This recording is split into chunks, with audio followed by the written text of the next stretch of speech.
extremely high right here in Union Station. You have vagrants, you have drug addicts, you have the chronically homeless, you have the mentally ill who harass, who threaten violence, who attack families, and they've done it for far too long. This should be a monument to American greatness. This should be a place where you can come and share a meal or go shopping with your family. It should not be a place where parents of small children are afraid to bring them because, to Stephen's point, we've empowered criminals over the people who actually need public safety in the city.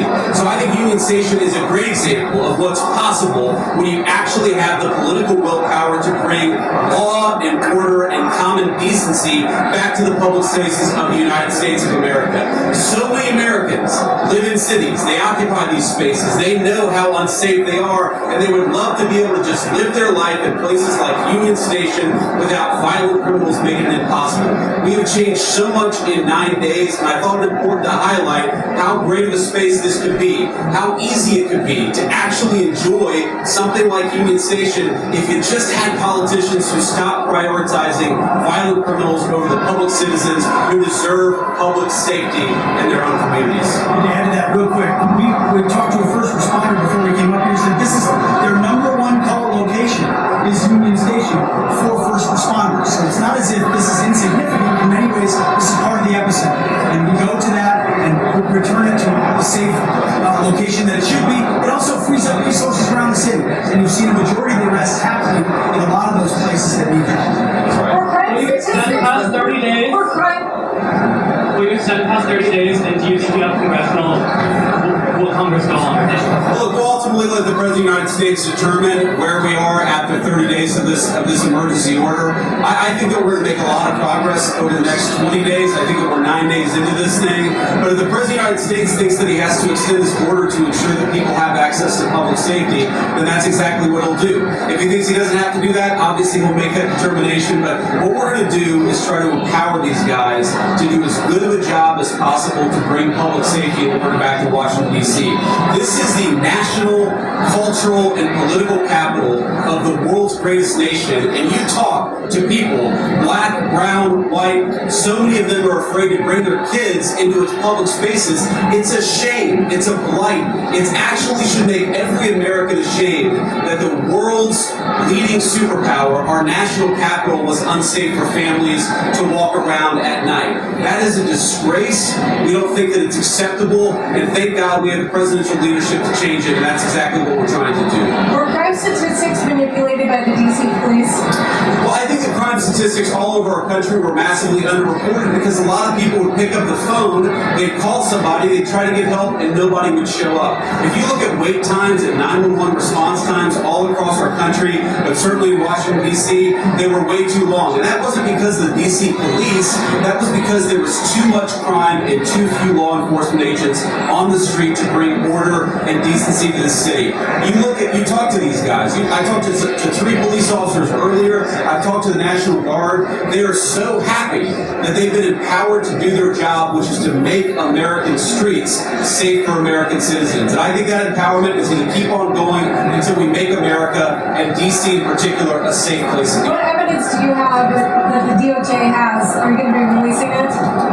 I'm sorry? Are you going to be releasing evidence of this? Of what? That D.C. has a terrible crime problem? You just got to look around. Obviously, D.C. has a terrible crime problem. The Department of Justice statistics back it up. The FBI statistics back it up. Just talk to a resident of this city, this beautiful, great American city. Don't they deserve... we talk about human rights. We hear these people outside screaming, "Free D.C." Let's free D.C. from lawlessness. Let's free Washington, D.C. from one of the highest murder rates in the entire world. Let's free Washington, D.C. so that young families can walk around and feel safe and secure. That's what we're trying to free D.C. from. And as Stephen said, it's kind of bizarre that we have a bunch of old, primarily white people who are out there protesting the policies that keep people safe when they've never felt danger in their entire lives. Which cities are next? Are we going to target any other? Mr. Vice President, thank you, Mr. Vice President. What are your thoughts on the establishment media's criticisms of President Trump's push to end the Russia-Ukraine war? Well, I'll let these guys jump in.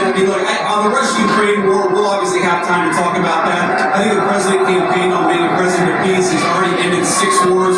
He's trying to end another. I think it's kind of disgraceful that the American media is attacking the president for trying peace to the world, but most importantly, the president is trying to bring peace to the streets of our own cities. I really can't overemphasize this enough. It's the greatest country in the world. We've got moms and dads and young families.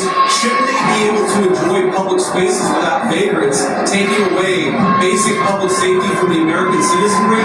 The fact that it's taken so long to bring common decency and law and order back to Washington, D.C. is an indictment of a generation of failed leadership, and I hope these guys know how grateful we are that they're doing the job that so many fail to do. They're actually keeping the city safe. We're proud of you, and we're grateful to you. Polls show that the majority of DC residents don't support the Guard. What's your message to that? I'm sorry? Polls show that a majority of DC residents don't support the Guard here. So what's your message to the majority of DC residents? I'm highly skeptical that a majority of DC residents don't want their city to have better public safety and more reasonable safety standards within Washington, D.C. I don't know what poll you're talking about. Maybe the same polls that said Kamala Harris would win the popular vote by 10 points. Okay, we're going to stop there. We're going to grab a quick bite with some of the soldiers here and the National Guard who are keeping the city safe again. I just want to say we're grateful to these guys. You guys are making D.C. safe again. We're proud of you and we're grateful to you. Just Thank you. today needs to be involved in security guarantees.